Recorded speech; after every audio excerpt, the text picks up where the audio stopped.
I mean, who am I? So it was like, what? Am I for real? Where is Glee and where did you take her?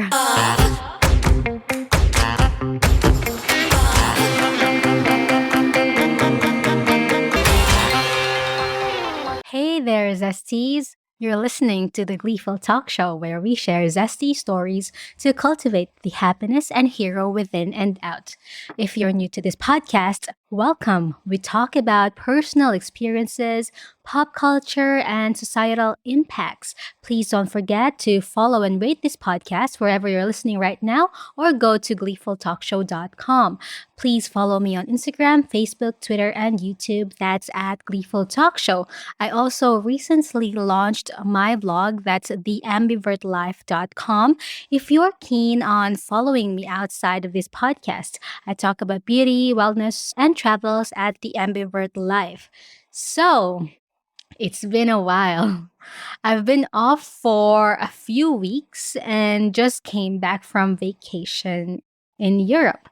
So today's episode is a roundup of my travels and a lot of my learnings and thoughts that I've pondered upon during those times. So, where did we go? We landed in Vienna and we caught up with my relatives there. Vienna is such a beautiful place and will always have a special place in my heart. I don't know why, but I guess mainly because I have family there and my aunt is there. I have a cousin there and I have my aunt's friends there as well, whom I call the aunties of Europe. They're quite hip actually. And then whenever we land in Vienna, we always land in Vienna ever since we've been going to Europe. I feel at home and at ease, and maybe because of my family over that side of the world. One thing that you should know, which I kind of learned the hard way and a little bit embarrassing way, was that even though Austria speaks German, they are not Germans and are very different from Germans. So the only similarity with them is their language. That's all. So that's a little tip for you.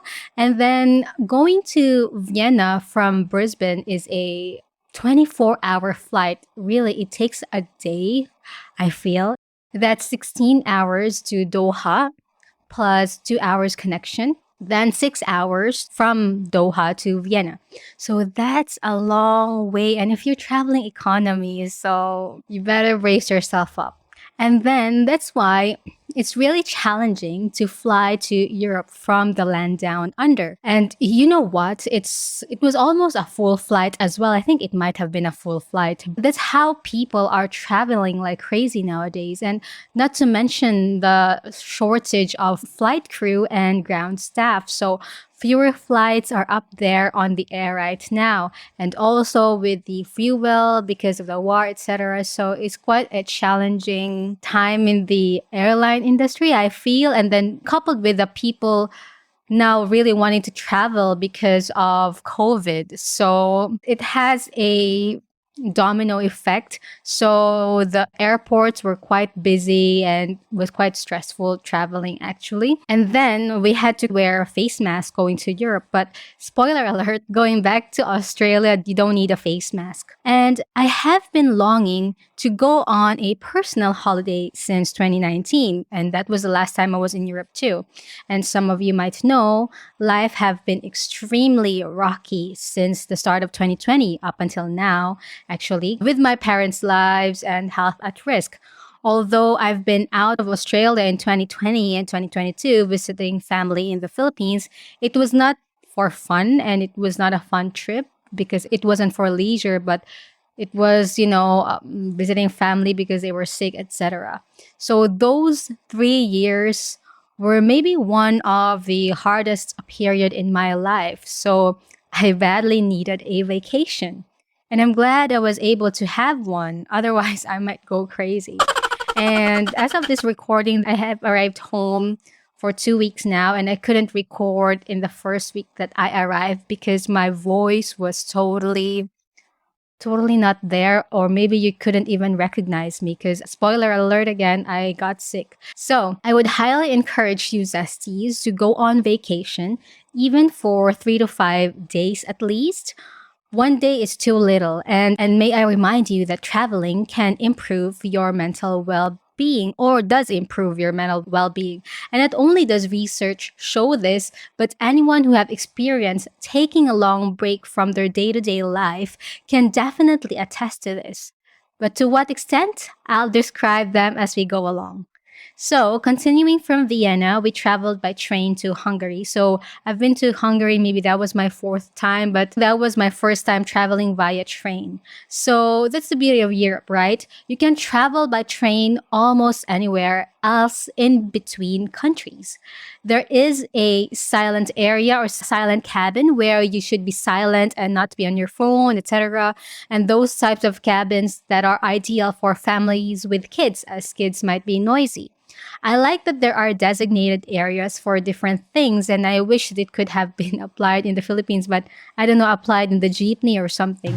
But we've met with family and friends in Hungary and went to Lyon, France. I felt that this was a real part of the travel, as starting from Lyon onwards, I haven't been to any of those places I've went to. Since there's no direct flight from Budapest to Lyon, we had to stop over to Munich and then Lyon. It was quite funny at the airport actually because it wasn't apparent where the exit was. And it wasn't only us that had a hard time finding it. Other people found it hard to find as well, which is so funny. Like we spent I don't know how many minutes just to go to and fro which areas were the exit. So anyway, why Lyon? So Lyon is recognized for its cuisine and gastronomy as well as historical and architectural landmarks. For us, we went there for the food. And for more details on which restaurants, please visit my blog, theambivertlife.com. Wow, what a promotion. At the start of the trip, I felt really excited and just open to see what's in store for me in the different places and food that we will be going and tasting. And I really thought that this is it, Pansit. Finally, after 3 years, I can go on holiday. I felt quite drained from the daily life of an office worker, and even though I did have mini resets going to some other places in Queensland cities like Cairns, having a long holiday feels way different, especially when you go out of the country. In my first week in Europe, I felt really refreshed, like someone who's been inside the house for a long time and just got out to get some fresh air. That's how refreshed I felt. So from Lyon, we went to Geneva, Switzerland. It's beautiful again, really beautiful, but very expensive. Geneva is the French side of the country. Then we went to Lucerne, which is the German side, and you can definitely see the stark differences between the cities based on their influences. Then to cap off our Swiss trip, we ended up at Locarno, which is the Italian side of the country. I noticed that in Google Maps, actually, they renamed the locations to its English names. And why? So Luzerne became Lucerne with a C and an E. And I felt that it should have been just stayed the same because it is a name of a city. And why does the English language change the name of the place? And it's already beautiful as it is. To me, the Luzerne name sounds more appropriate for the place. And then our second week was the transition from Switzerland to Italy.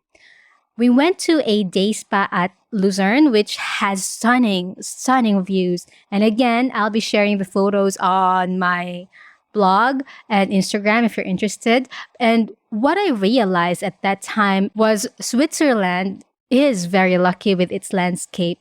But they didn't stop at being lucky. They made the most out of the marvelous lands that they were blessed with.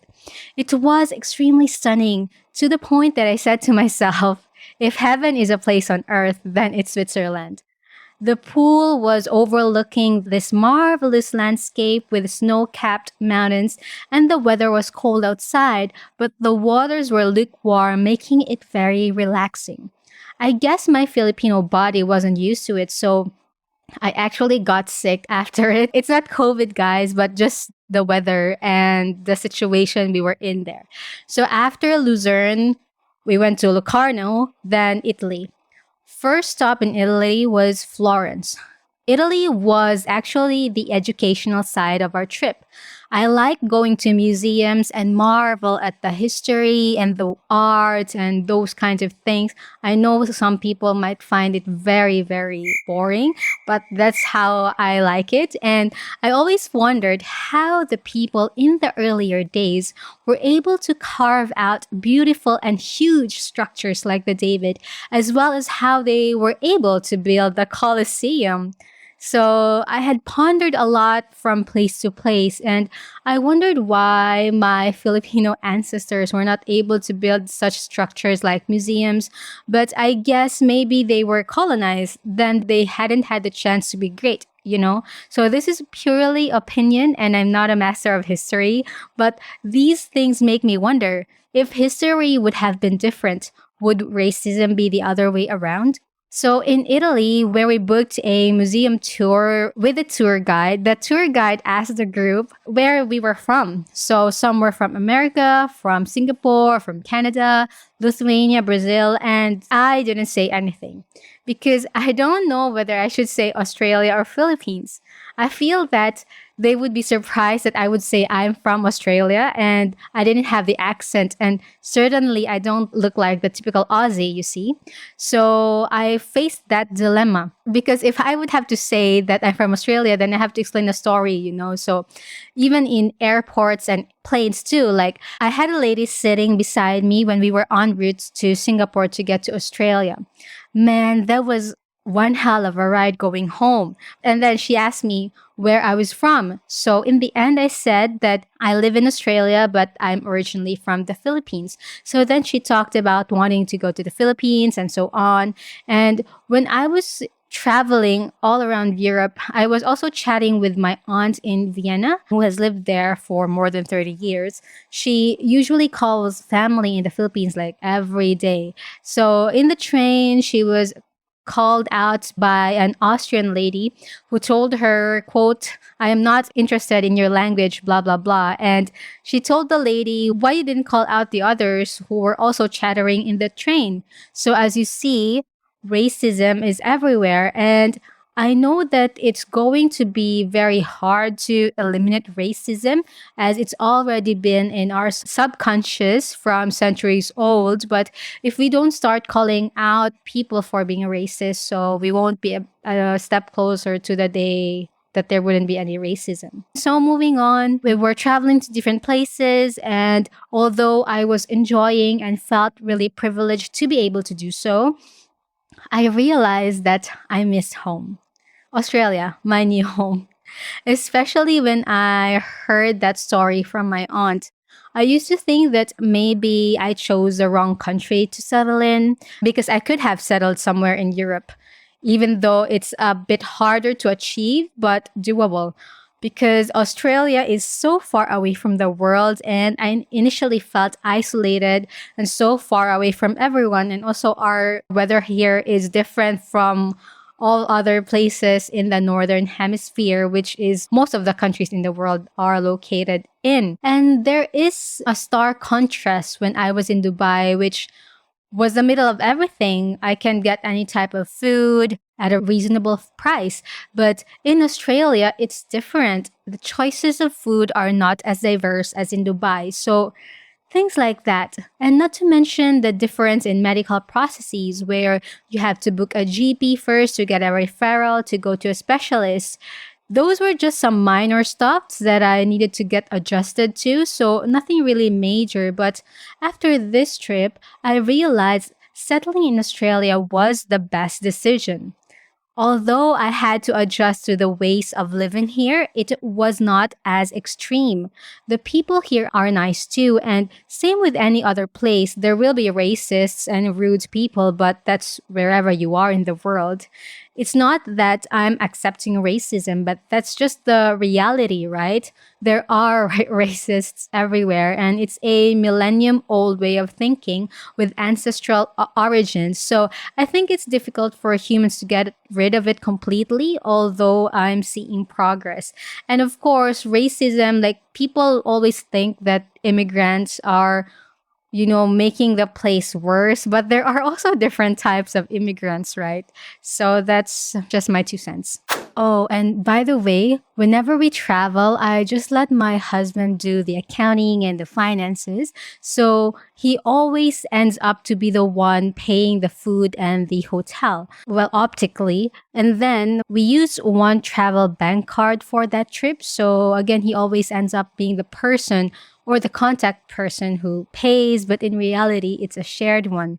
And I realized this almost at the end of the trip that I wanted to do a social experiment where I will be the one paying the food and all the hotel bookings. The hotel will be under my name and so on. And how would the people think? Because as you know, racism sometimes springs in the optics, right? A white guy or a white husband paying for everything while the Asian girl or Asian wife just sits there and doesn't pay or doesn't have any money or just doesn't speak English or something like that. So, which isn't always the case, especially for us. So, I've came up with this idea that on the next trip, all of the bookings will be under my name and I would be the one paying optically. I wanted to mess with other people's stereotypes, so watch out for my experience on that soon, given the opportunity of traveling again. And although we did it in Italy, actually, where I paid for lunch, but it wasn't as gratifying as it would have been if we did it in all of the hotels and places we went to. And I would be the contact person, etc. So it wasn't that gratifying, but that was quite fun actually when we tried it once. But the thing is, it could go both ways as well, right? Like optically, I would look like I've been enslaved and doing all the hard work. So I don't know. You can't win with these people, can you? But it would be a fun experiment to try next time.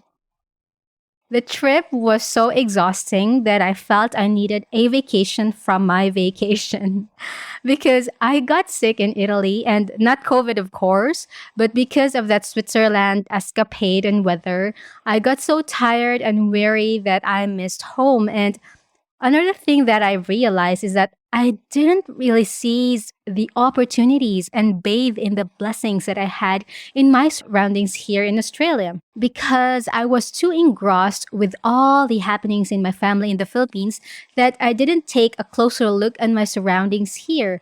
It's like I'm in Australia, but not really, you know?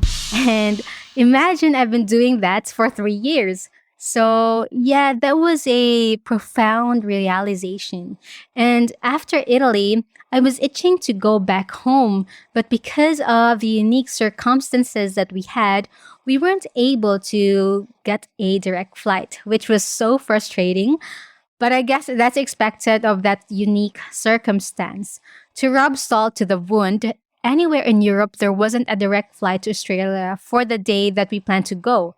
Again, it was a unique circumstance, and let's just say we didn't buy a return trip and we made it on the spot.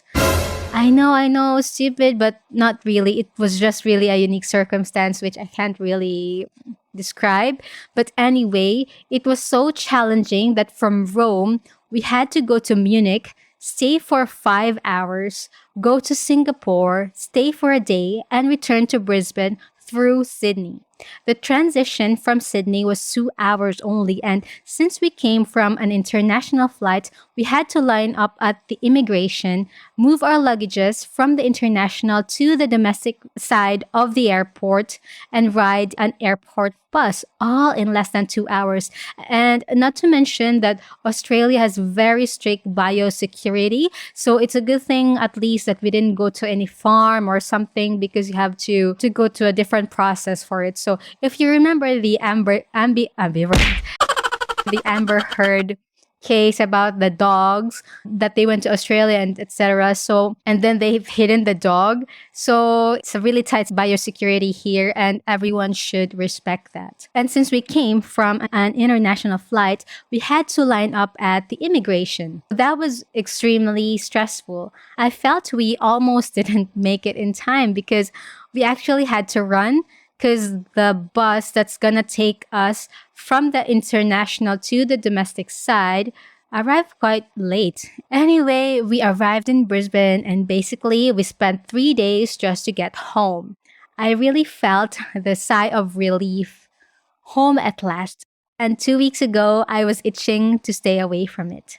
So, yes, a lot of realizations on this travel. And actually, when we arrived, I felt that I had enough of traveling to Europe. I mean, who am I? Who would have enough of traveling to Europe unless you're from there, you know? So it was like, what? Am I for real?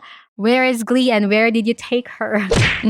I guess my breaking point was when I was in Italy. Italy is really beautiful, loads of history around it, art, delicious food, but it was extremely touristy. So it wasn't a truly relaxing trip. It was more of an educational tour, if you know what I mean. Because we went to museums and historical spots like the Colosseum, which was actually the point of the trip. But that schedule was so hectic, coupled by being so sick that I wasn't able to enjoy it as much as I can because of those circumstances again.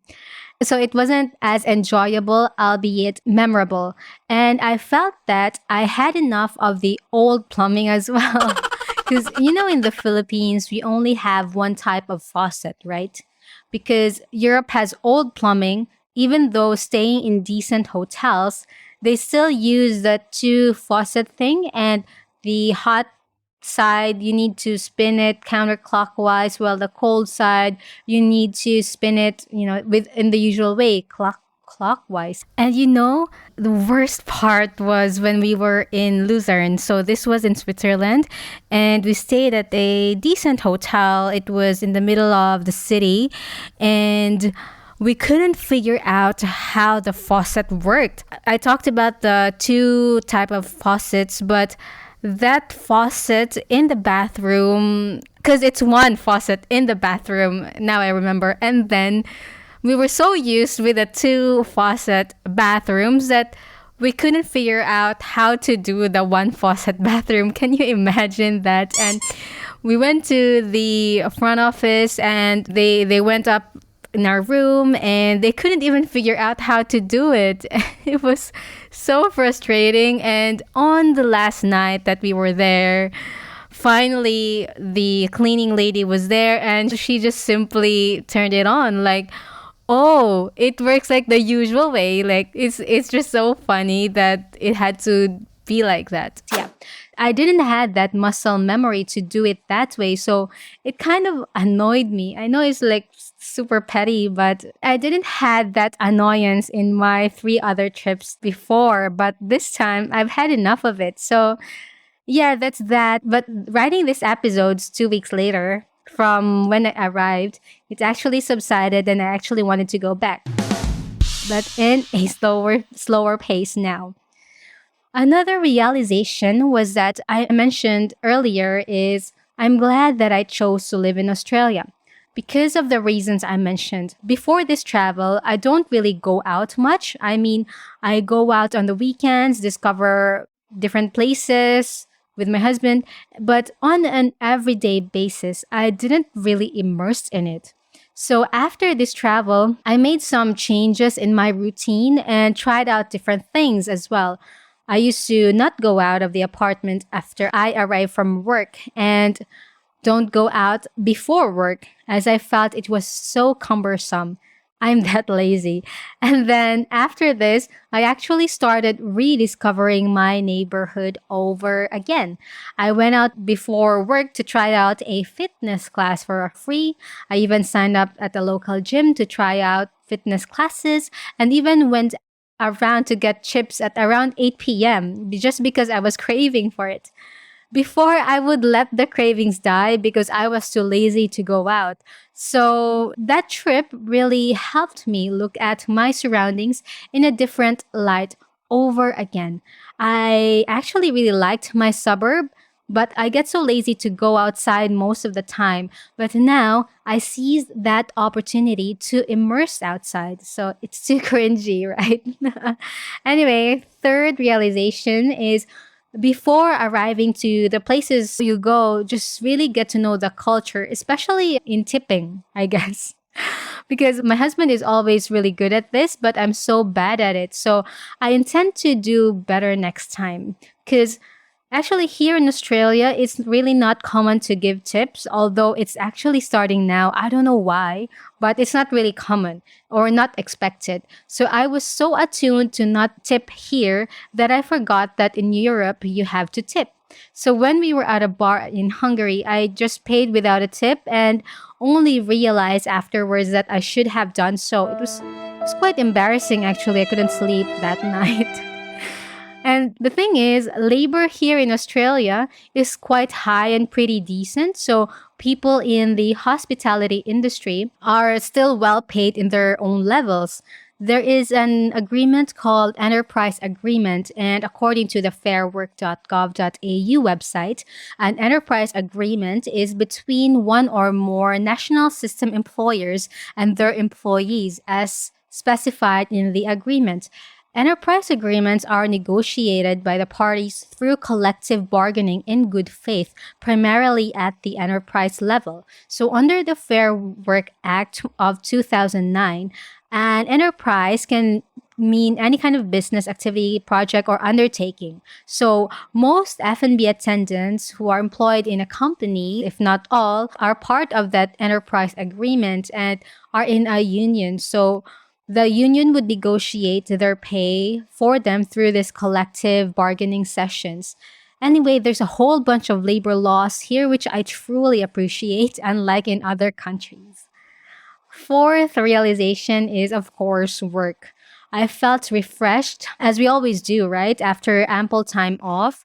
That's why, Zesties, I really encourage you to take time off.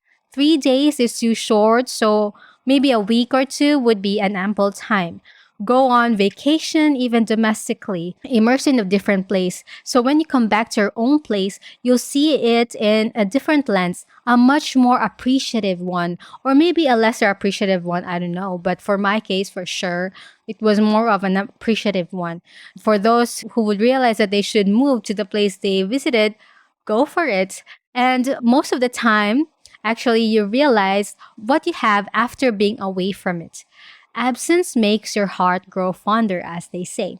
Which brings me to my fifth realization, paying more attention to the nuances of my neighborhood. Like, oh, we actually have a very nice park nearby. I should go to the park more often, or a nice coffee place nearby, or a gym nearby. Because before, if it's a 15-minute walk, Zesties, I would feel that that cafe or that gym is too far from my house. I know. I'm ridiculously lazy to go out. And I've been quite a hermit since both of my parents had health issues. It started in 2020, where my dad had a health scare and a life scare as well. So it was a terrible year, coupled by COVID. And then, end of 2021, we discovered my mom had cancer and she died recently. So I was really a hermit at those times. And some of you who know me might see some pictures but those were just some weekend excursions. But what I'm talking about is everyday life, not only the weekend life.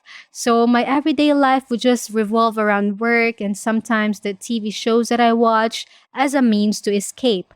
I am a big escapist, really. That's how I cope, I guess. So I really became a hermit. I just spent loads of time on the internet watching YouTube videos. I still do now, of course, but I'm trying to make a conscious effort to divert myself from other things just to get to experience those instead of a digital experience. And although I started this podcast last year, I guess I would say I was still a bit of a hermit at that time because I stayed indoors a lot. Although I was able to start because my dad had a bit of an okay-ish situation last year, then in 2021, my mother had cancer, etc. So 3 long years of really not fully living, So I do hope that I would be able to sustain my appreciation about my surroundings, although I do acknowledge that there are different seasons in life. So, Zesties, let us be reminded of this, that whatever season we may be in, know that there will be sunshine and rainbows at the end of the rain. Winter may be coming, but summer has arrived now. So gather as much sunshine you have for the dark days. So it might sound poetic, but true, right? And my sixth realization is to focus on myself. We have only one life. Try out experiences that are good for us.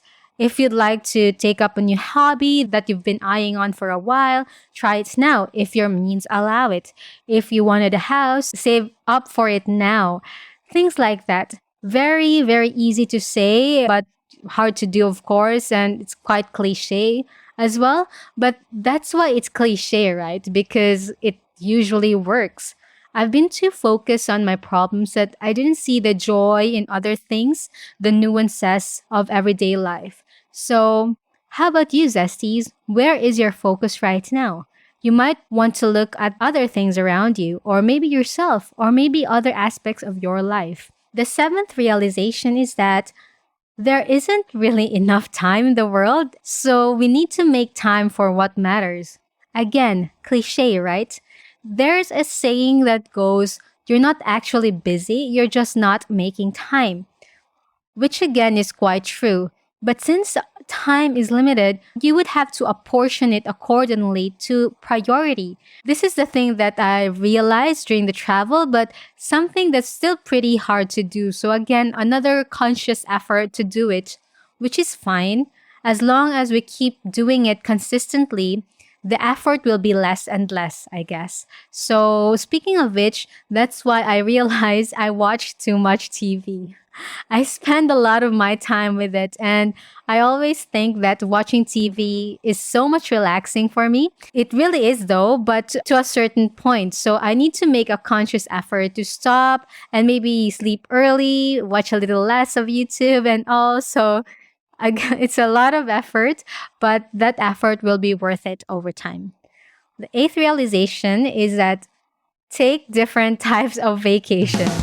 The educational one in Italy might be really good, but mix it up with a slow and relaxing one. And take mini breaks too.